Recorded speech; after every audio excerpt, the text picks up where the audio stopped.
All right. Okay, Joe. So I'm here with the legendary uh, copywriter Joe Sugarman. Actually, he's not only a copywriter; he's also entrepreneur, and that's what really got me, hooked me up to to learn more about this person and to really find out.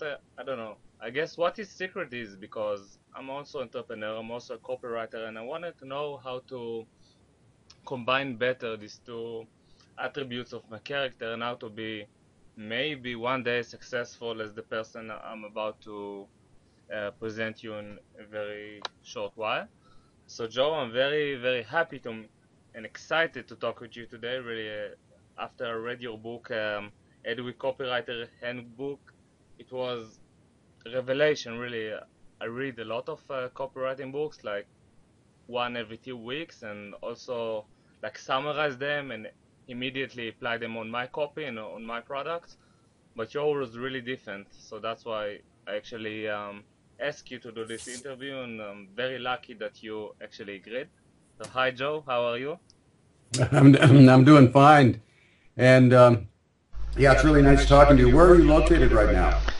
Currently I'm in Holland, in Amsterdam. My fiance and me are just like having a vacation in here for 3 weeks. Usually I live in Israel, and yeah, that's it. And you, Joe? Well, right now I'm in Las Vegas, in the United States, of course, and also I spend a lot of time on Hawaii. That's awesome. I just me and Joe spoke a bit before, and then I told him, well, this is the life of a successful copywriter, I guess. And then he told me something which I really reckon with, which is no, this is the life of a successful entrepreneur, and that's what Joe is. Is not only a copywriter. He's actually a great entrepreneur, and this is a great combination, which we'll talk about really now.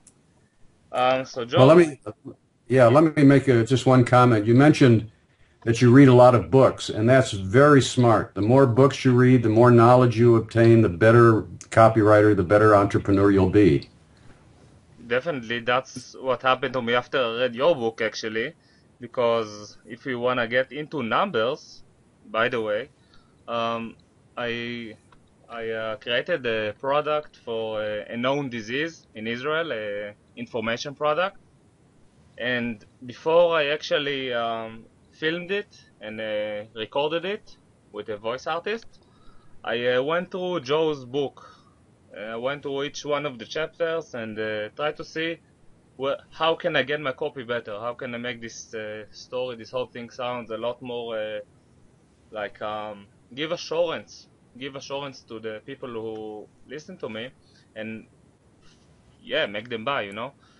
And actually now as we're talking, if I check the data, we got an ROI on this product of 1,200%. It's I know it sounds crazy, but it is what it is.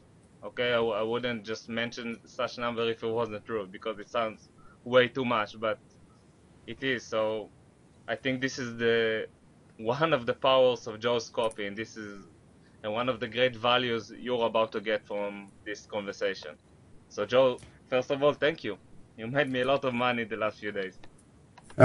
Well, I didn't thank you, and I'm not going to ask for a percentage, so don't worry. Uh, Congratulations on that. Also on your forthcoming marriage. I guess your fiance is with you right now. Yeah, she's not with me right in the room, but she's here with me, and we're here at her family's place. It's really nice. Amsterdam is a beautiful city. If you didn't visit here, you might as well do because it's really nice. Beautiful city, especially in Christmas time. Well, I used to live in Germany.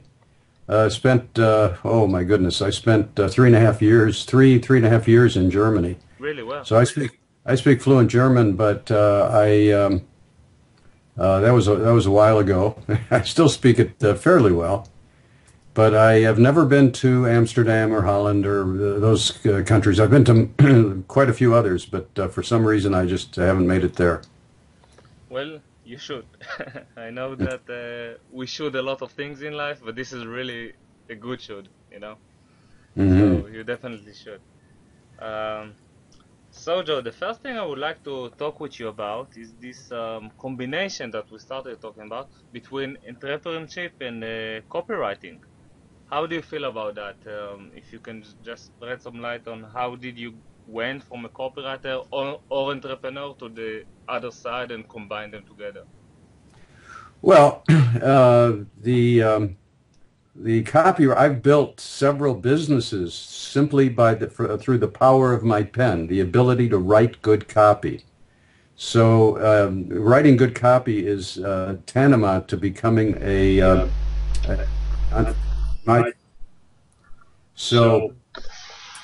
how did I transition? Very simply, I saw a product or I saw an opportunity that I thought, based on everything I knew, would be a very attractive product for the mass market or for the consumer or for a specific category.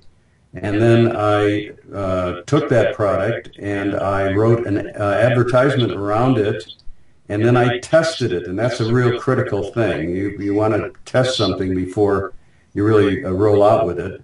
And discovered some were winners, some were losers, but when I hit a winner, I'd focus on that, and it would grow, and it would become quite a successful product. I've had a lot of failures too. I probably have more failures than you could possibly imagine. But as time went on, the failures became less because I learned from all those failures.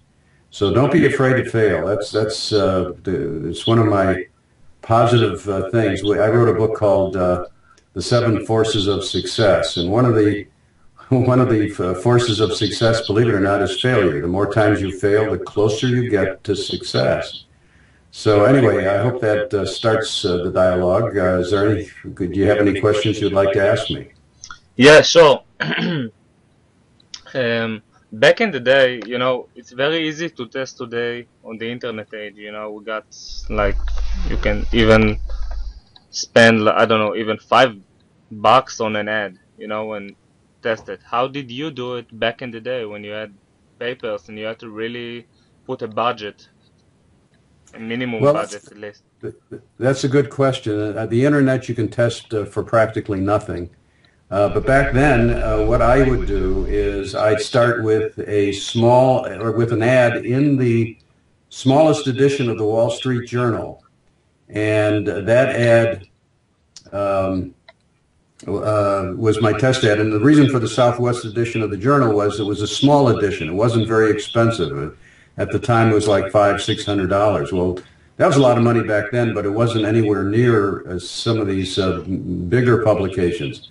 So I'd advertise in the Southwest edition of the Journal, and if I had a success, then I knew I could roll out into all the other editions, the Eastern edition, the Western edition, the Midwestern edition. Yeah. And then from there, I knew I could I could run that ad in several magazines that did well for me, like Popular Science or Mechanics Illustrated. So that's how we did it in the beginning, and it proved very successful. I mean, it built my business quite substantially. From which age did you start to do copywriting and entrepreneurship? Yeah, it's a very good question. It was when I was in grammar school. I think it was like fifth grade, and the teacher assigned everybody a project to write a composition and then read it to the class. And so, so I said, okay. So I sat down, I wrote a composition, and it was my turn to read it to the class.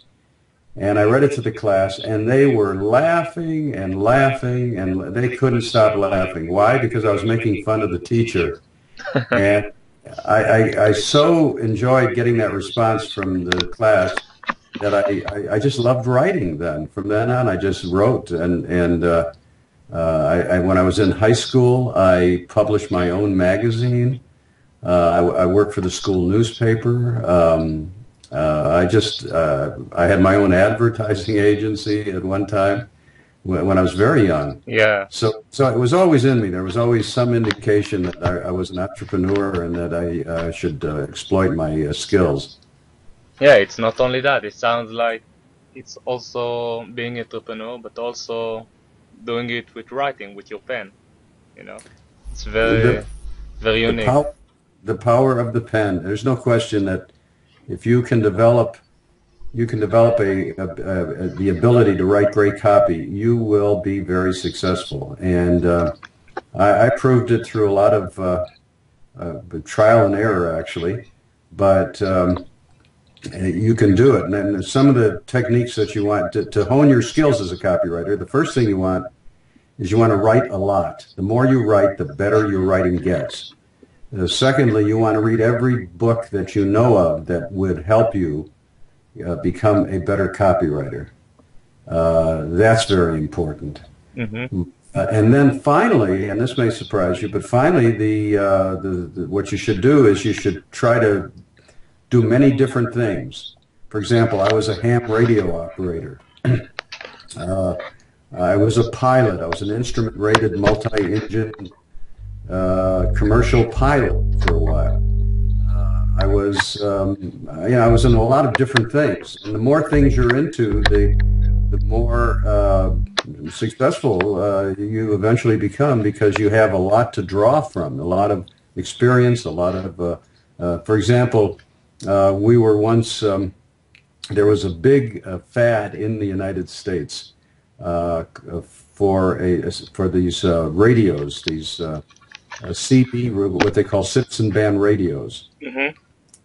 And truckers were using them, and regular people were using them. It was the ability to communicate with others in your car. So somebody came to me and says, we've got a walkie-talkie. And I said, oh, well, tell me about it. So they said, oh, it's a miniature walkie-talkie, and it broadcasts on channel 12.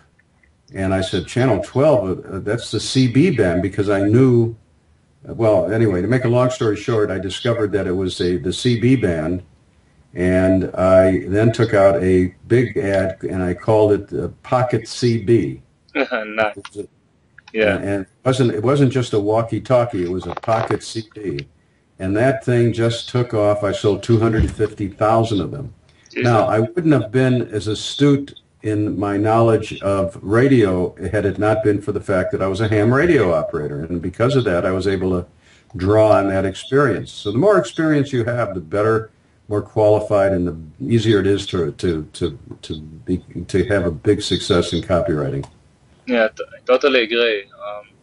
I also think it comes from the emotional point of view, that you experience a lot of different emotions. You know, pilots experience this and that emotions, and somebody who is a great chef experience this and that emotions. So when you actually try some things, you feel them, and then you can write about it and actually create an impact through emotions. Do you agree?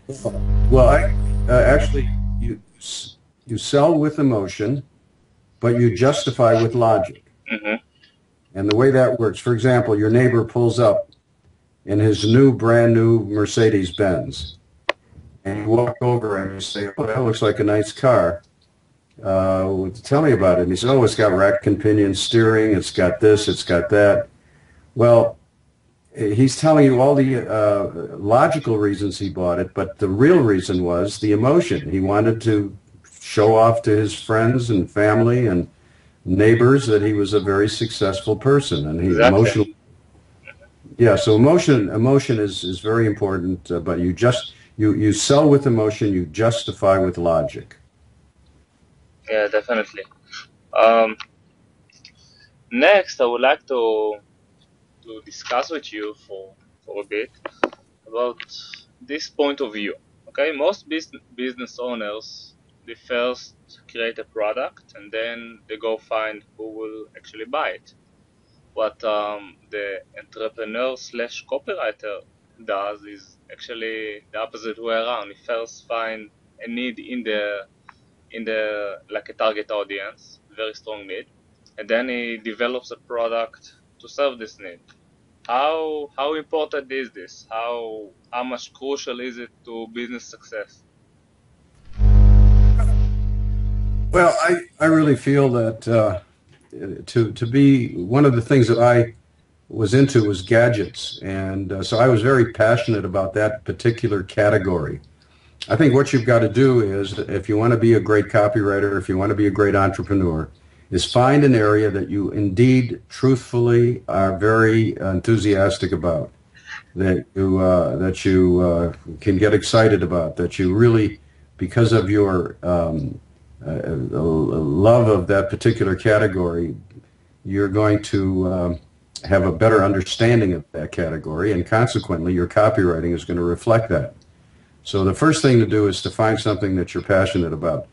The first thing I look for, the second thing or the first thing, is I look for something that has a very large market.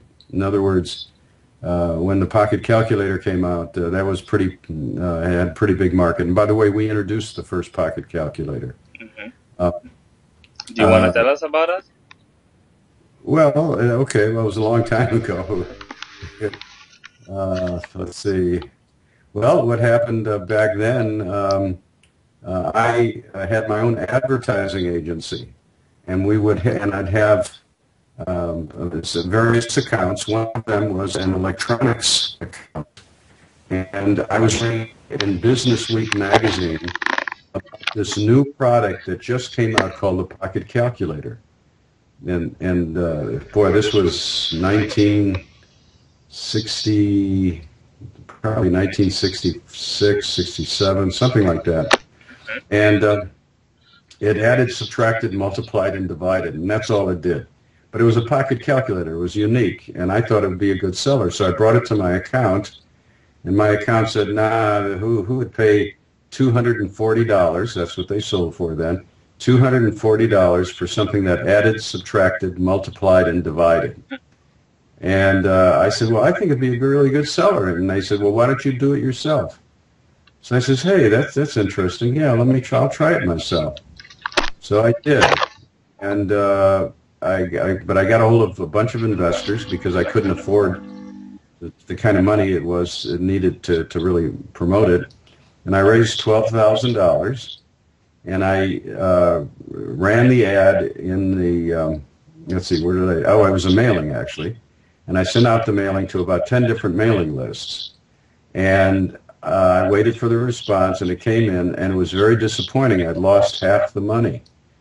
But I came back to my investors, and I says, look, I tested 10 different mailing lists, but I discovered, because I coded each order form, I discovered 2 mailing lists that worked fabulously well. So I said, let's stay in. The deal would be you would double your money, and then you would be out, and I would have my own company back. So they all agreed, and I ran the ad with the 2 mailing lists, to the 2 mailing lists, and it was very successful. And as a consequence, my investors doubled their money, and I was in business. I had my new product, the Pocket Calculator, and we were starting to advertise that all over the world, in Wall Street Journal and Time Magazine and everywhere. And in fact, it was so successful, our campaign, that all the other mass merchandisers wanted to get the same product from the manufacturer. And as a consequence, we were back ordered because they wouldn't. We were competing with the likes of Sears Roebuck and all these major chains to get product. And so that's how it all started. I started with the Pocket Calculator, and again I tested 10 different mailing lists. So that's how that started, and that led me to other calculators, and that led me to something that I'm probably the most proud of, and that was introducing toll-free order taking. In other words, where you can call a toll-free number, place an order, and get it shipped. Back then, it was illegal to do that. If you took a credit card order over the phone, you had to have that person's actual signature. And if you didn't have the person's signature, they had the right to dishonor the order. Well, I took a chance because I got a lot of people calling me and say, Joe, I need the calculator right away. I'm leaving on a trip, and it would be really important. So I said, okay. And he says, well, why don't you sign my name? And I said, okay, I'll do that. So I did that, and I did that for months, and I never got into trouble. And then I decided to put a little mention in my coupon that I would that credit card buyers call toll-free. And sure enough, that drew a tremendous response. And then finally I got a call from the credit card company, actually from the company that issues toll-free numbers, the Watts line company. And they said to me that they had been following my success, and as a result of my success, they've talked to the credit card companies, and they are all going to accept credit card orders taken over a toll-free line. And so that started a revolution. And when we announced it publicly, boy, we were swamped with orders. We grew dramatically. Why do you think? Why do you think that is? Why do you think toll-free numbers led to such growth? Because people could trust you more? Because you trust them? Well, it's easy to order. Before, the customers would have to fill out a coupon, mail the coupon in, and by the time we got all the coupons in to determine a success, it was usually a week to 10 days. Yeah. Well, with a toll-free number, I knew by noon, the same day the ad ran, that it was a success. And so as a consequence, I was able to move much faster. And as a result of allowing toll-free orders, the whole industry grew. Catalogs proliferated. Fulfillment houses grew. I mean, it just started a whole revolution in direct marketing. And so that's the thing I'm the most proud of, and that gives you kind of a sequence of how I actually got there. Yeah, it sounds like a huge breakthrough, like paying online or something like that. Just shortening and make everything easier. And we'll speak about that a bit later, about how you overcome some of the fears of people paying online. But before, we'd like to ask you this. Let's say you're into the gadgets and you know you're passionate about them and you want to market them. How do you come out with the calculator and not something else? How do you pick your products once you recognize a need in the market? Well, I was always a gadget person. I mean, I always liked gadgets, and there weren't that many gadgets out there. There were video games, maybe eventually, and there were all kinds of telephone gadgets, and so I was really into gadgets, and so that was my passion. And so it was a natural thing to actually get into that and to really blast out in that particular category, because that was my passion.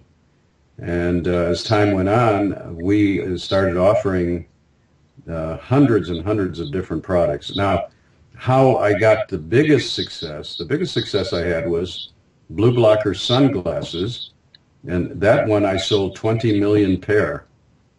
And the way that happened was I was doing an 8-page insert for United Airlines, and one of the products that was in that insert, the company had gone bankrupt, and so I had to fill that page.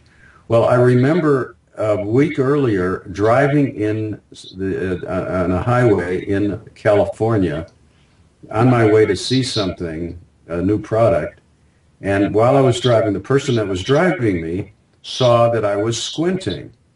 And so I said, yeah, I'm squinting. It's really bright out. And he says, here, try these sunglasses.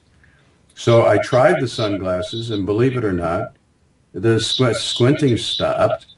The squinting stopped, and everything seemed sharper and clearer. I was really surprised.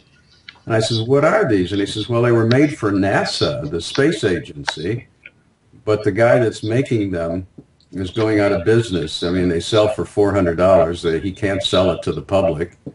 So I says, well, I'd like to sell it. And he says, no, you don't want to bother with it. The guy's going bankrupt. So I said, oh, okay. So I go back to Chicago, which was my home base, and I realized that that page was missing, and I called up my friend. I said, send me a pair of that sunglasses. I'll figure out a way to make them much cheaper. And I've got a couple months to do that, but I need something immediately because it has to go to press within a few days. So he sent me the pair. I then wrote an ad. It took me like less than a day. Excuse me. And as a result of the ad was so successful. I just couldn't believe it. It was the most successful ad we've had in ages. And I said, well, gee whiz, let's advertise in every magazine we can get our hands on. And we did, and we were very successful in every one of them. And then the government allowed 1 half-hour infomercials, commercials that last a half hour. And so I took the product. Everybody thought I was crazy. How could you sell a pair of sunglasses in a half hour? Isn't that too much time? And I said, no. I said, television is an entertainment vehicle, so we're going to entertain people. In the meantime, I'm going to sell them. And that's what we did. And we went from selling 100,000 pair when we were in a print campaign, 100,000 pair a month. We got up to 300,000 pair a month. And eventually sold, as I mentioned, 20 million pair. Wow. 20 million pair became a brand name. Our product was used in movies. We were in Back to the Future 2. We were in we were in a couple other movies too. More recently, The Hangover with Zach Galifianakis. He was wearing glasses. And so that was a huge success. But what was interesting, it was totally away from gadgets. And what I found was that you can be going along in a direction that you think is where you should be going, and then something comes up and takes you 90 degrees in a different direction. And that's a clue that's where your big success will come from. And I've had a couple incidents like that. So you just advise to stay flexible, to recognize your opportunities, and once you see something works, just follow it. Just go for it. Try it. A lot of people are, worst that can happen is you could fail. That's all. Yeah, and you spoke about how you made this infomercial, and you thought, okay, let's entertain the audience while I sell them. How do you see that in advertising today? Just maybe by combining stories? Yeah. Well, entertaining in our particular case, what we did was we took ordinary people and interviewed them, and their comments were usually pretty funny, and we just put them all together. And we ended up with, we ended up with hundreds of interviews, and from those interviews, the best ones. Television is an entertainment vehicle, and if you entertain people, you could eventually possibly sell them as well, and that's what we figured out. All right.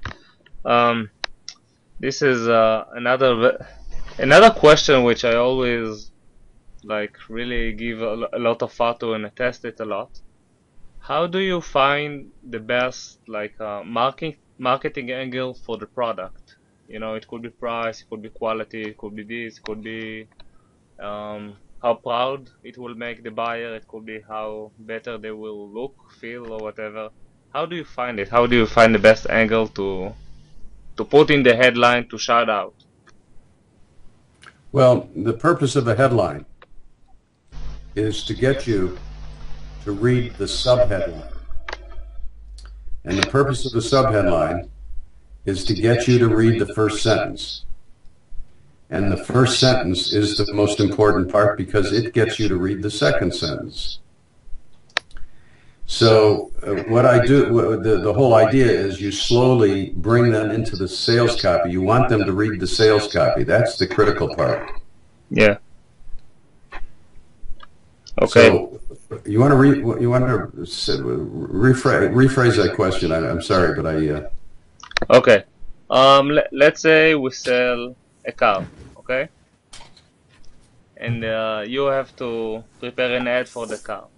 What I'm asking is, how do you find the main benefit, maybe the best point of view to present the car? Maybe it's the fastest car around. Maybe it's the most luxurious. Maybe it's the safest one. You know, how do you find out the best angle to represent the car that most people will connect to? Well, let's see. First of all, you have to what market.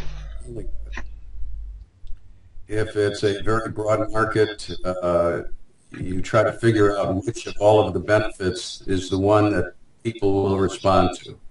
And that comes through testing. So that's about all I can suggest, really. I mean, you just, again, if you have a passion for something, you're going to come up with some real strong point that would entice you to buy. Mm-hmm. Oh, so you say testing. Just test a couple of angles and see what works best. Yeah, absolutely. All right. You talk in your book about the prevention versus medicine. Okay, and since I read this insight about copy and marketing, I always think of my products like 100 times. Is this a cure or is this a preventive? Can you explain about it just a bit? Yeah. Oh, absolutely, and that's really important. That's very important. The whole idea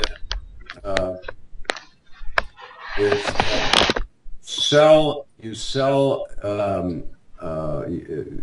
a cure much easier than you sell a preventative. And let me give you an example. Let's say somebody came to you and say, if you take these pills, you'll never get cancer. So, yeah, how much are they? Well, there's $1 a piece.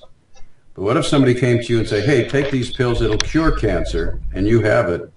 You'll pay anything for that product. So it's so much easier to sell a cure than it is a preventative. And if you watch television, I know here in the U.S., if you watch television, just about all the commercials for selling product are selling cures for something, for an inability to sleep good at night, or you just name it. I mean, there are hundreds of commercials on TV that are cures. Yeah, definitely. Now, if you could sell a preventative if you presented it as a cure, but typically speaking, the cures really do well. So if you've got a product and there's a cure for it, and your product cures that, or there's not a cure for it, there's a problem with it, mm-hmm. and your product cures that problem, then yeah, that's where you go.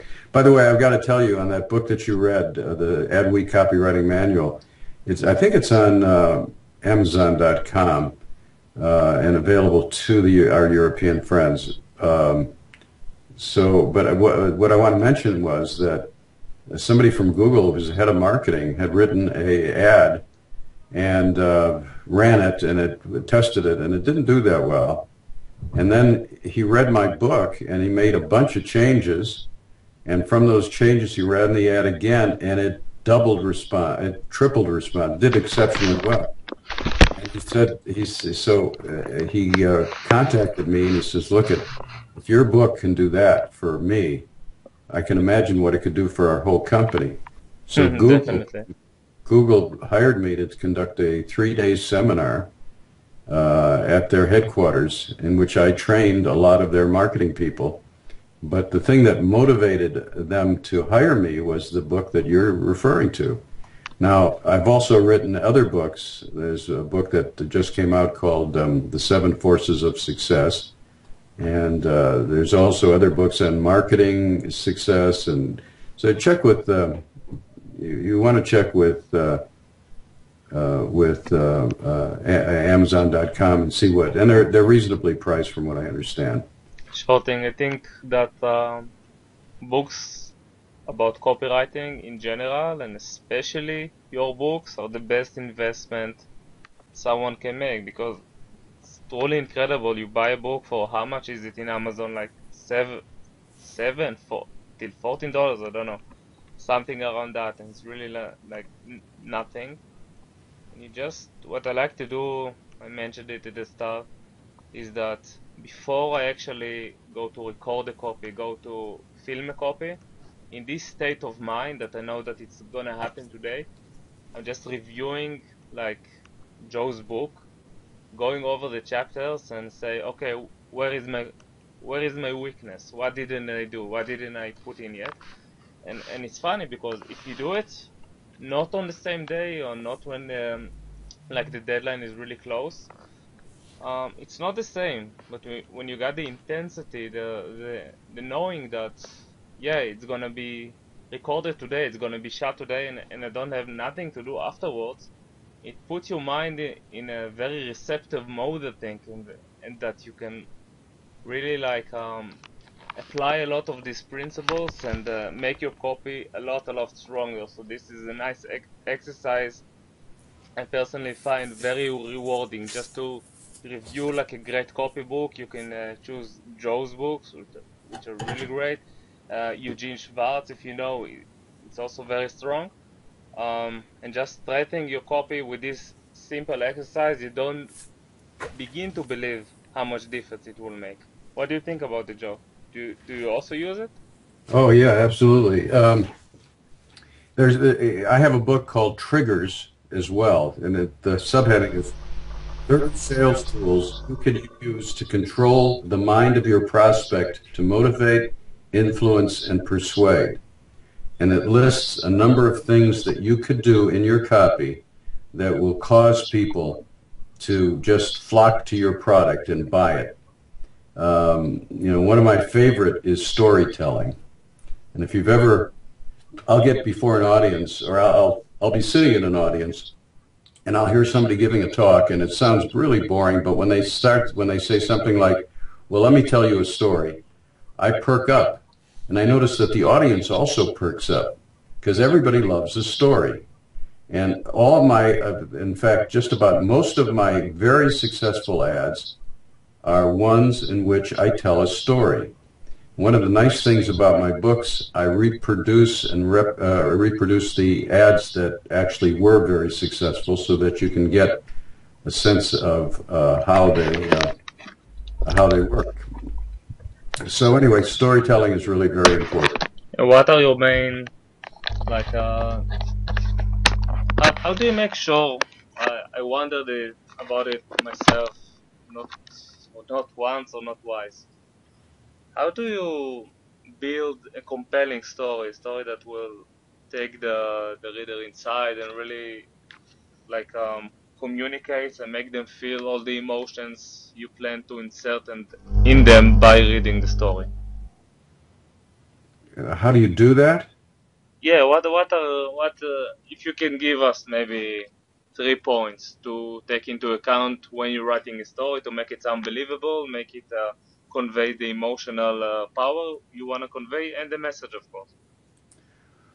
Well, the number one rule that I have is honesty. Consumer is very sharp. They know if you're telling the truth, and they know if you're telling a lie. And so the first thing I do is I make sure that everything I say is the absolute truth. Sometimes, and this is very interesting, my most successful ads are where I keep raising objections about why people shouldn't buy this product. And then I resolve those objections, and as a consequence, the consumer just loves that. They love when I'm very truthful. They love it when I point out the defects of certain products, but then I justify the reason to buy them. Yeah, so, go ahead. Go on. So anyway, that's so some of the things that I follow. You want to show that yourself as an authority in this particular product category. So if I'm selling, for example, let's say back then calculators, I don't want to tell people buy my calculator, and I have this TV repair shop. You don't want that. You want some credible authority, like we used to say, the world's largest single source for space-age products, so that people feel that we have authority. You want to build curiosity. You want to build enough curiosity so that people are interested enough to want to get what your product represents, or they want to. You want to create enough curiosity so they read the entire ad. So that I try to build on curiosity as well. people love to collect. Here's another example. They love to collect. I know when we were selling digital watches, I noticed that many of our customers were repeat customers, and they used to collect them. So sometimes collecting is a very powerful force for getting people to buy your product and buy your product again and again and again. So another trigger that I used a lot was greed. In other words, people loved to get a bargain, and sometimes they'll buy things that normally they'd never buy simply because of greed. They just want to get that thing because it's priced so good, you know. But there are a lot of triggers that I talk about in my book. For example, one of the most powerful is satisfaction conviction. Now, you know what a 30-day trial period is, or 2-month trial period, whatever. Yeah. But satisfaction conviction actually goes beyond that. It's basically saying, if you buy my product, I will do something that you will never expect another company to do. I will do this and that and this. In other words, you've got to be so convinced, so satisfied that I will do something that is very extraordinary.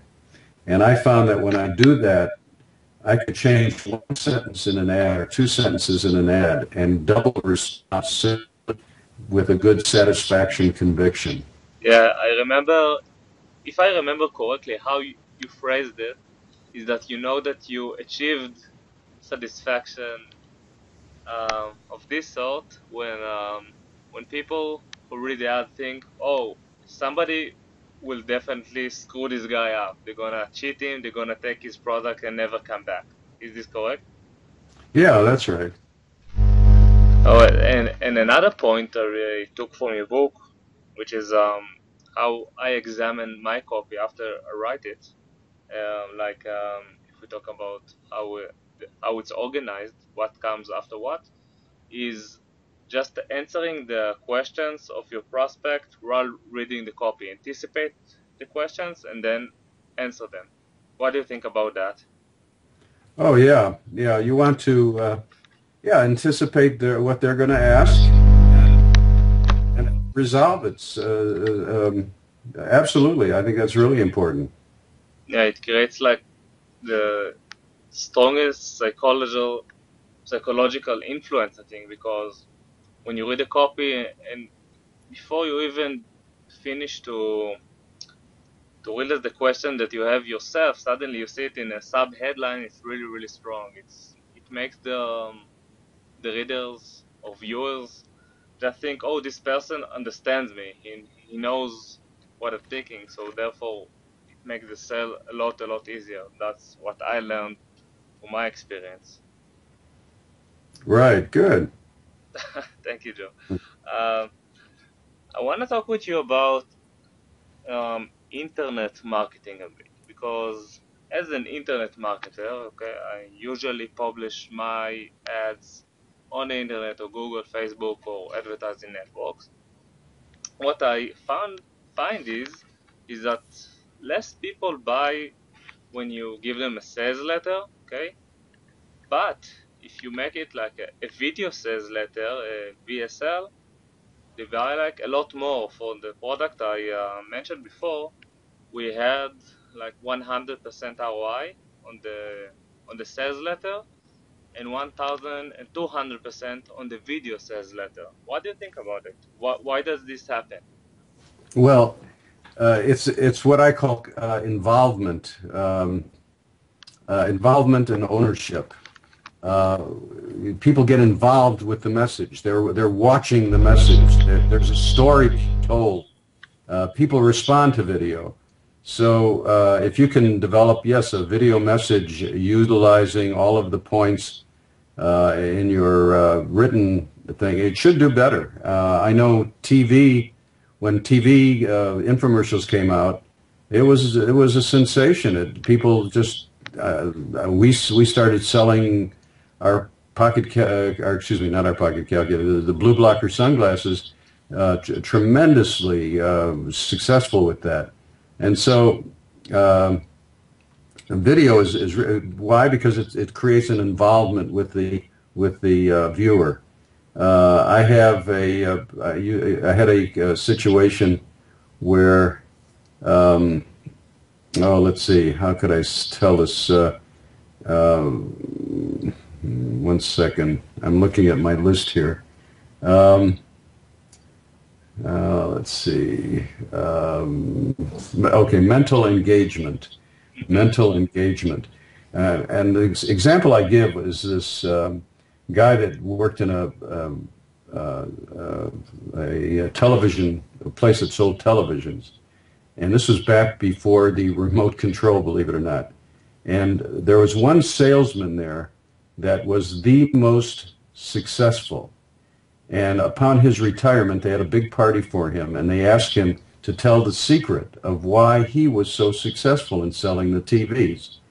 And he said very simply this: I would say in the beginning of the store, and when somebody walked in and started turning the knobs of the TV, I knew I had a success potential there, so I would go up to them right away. In other words, they became involved with the product. They turned the knobs. And anytime you get a situation in which somebody can, you do it in copy, you do it in video, but particularly on video, where you can get them to turn the knobs, then you've got a very successful opportunity.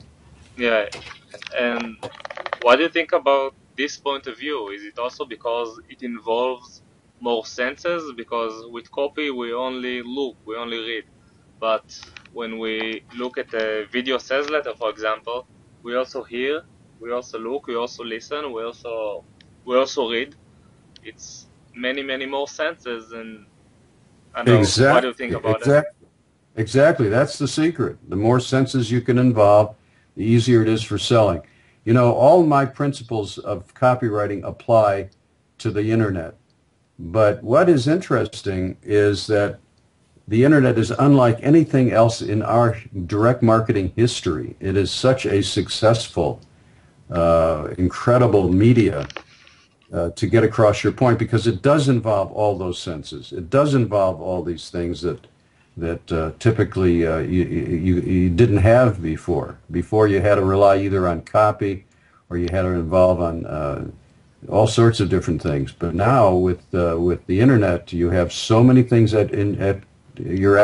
available to you. Plus, not to mention the fact that your testing is practically at no cost, because you're dealing with something that doesn't cost you anything. You know, the idea, of course, is to build your list, which that used to be the case also with print, but with the internet, that's extremely important, and that's how a lot of people become very successful. Yeah, you wanna give us a few tips of how to create a very strong relationship between you and your list, so they'll buy much more? Well, you want to provide really salient information. You want to be able to attract them. You want to be able to give them good information that they could succeed with. It's all in it's all in how you treat your customer and valuable information that you can give them. So that's basically where it's at. You always want to give of yourself to help others. My whole purpose in life is to help others, and you can help others in a lot of different ways by providing good books that people could read, by incentivizing people, by encouraging, enlightening people, by helping others in different ways. And so that's my purpose in life. And if you can if you can go through life with that in mind, you're going to be very successful. That's what it takes. You know, when I give a talk, I get up there and I say, there's a spiritual principle that says whatever you focus on expands. Yeah. So if you focus on your business, what happens? And everybody says, oh, it expands. And if you focus on good health, what happens? Oh, you health. And I say, what happens when you focus on money? Everybody says, no, that is not the case. If you want to make a lot of money is a symbol for effort. You want to make a lot of money, what you want to do is you want to focus on helping others. And that is the key, helping others. And so with that, I think my wisdom is about run out. It's been really wonderful talking to you. Do you have any final comments or thoughts? Just you begin to touch on this on this issue right now. If you could just expand a bit.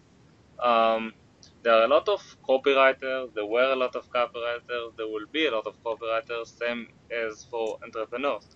What do you think made you be as successful as you are today, or not actually only today, also in your last 40 years? What is the secret? What is the formula, if you like? Well, if you read my books, the one thing that comes through, and that is never give up. Never give up. And that is the key. You know, Winston Churchill was invited to speak to this small little college in Missouri, Fulton, Missouri. And he was invited to give the commencement address. And he got up there before all the students. And the whole commencement address was, never give up, never give up, never, ever. And then he sat down. That was his commencement address. And that's the key. Never give up, because you're going to be successful. It's just a matter of time and commitment and spirit and just never give up. All right. With this extremely powerful note and a positive one, we're going to finish this interview. So I would like to thank Joe on my behalf, on whoever going to listen to this behalf. I'm sure we got many very powerful insights in here, and I urge you to go buy and read Joe's books. They will transform your marketing, your copywriting, whatever you're trying to sell, and this is the best ROI you're going to get on anything. Boom. That's what happened to me. So Joe, thanks a lot. Have a great day there in Vegas, and that's it. Anything finally you would like to tell the people? No, but congratulations on being able to build a list to provide good information for them and for being who you are. I think I recognize you're very curious, you're very committed, and basically that's where it's at. So keep up the good work, and I'm happy to help out in any way I can. Thanks a lot, Joe. Have a great day. Bye-bye. You too. Bye-bye.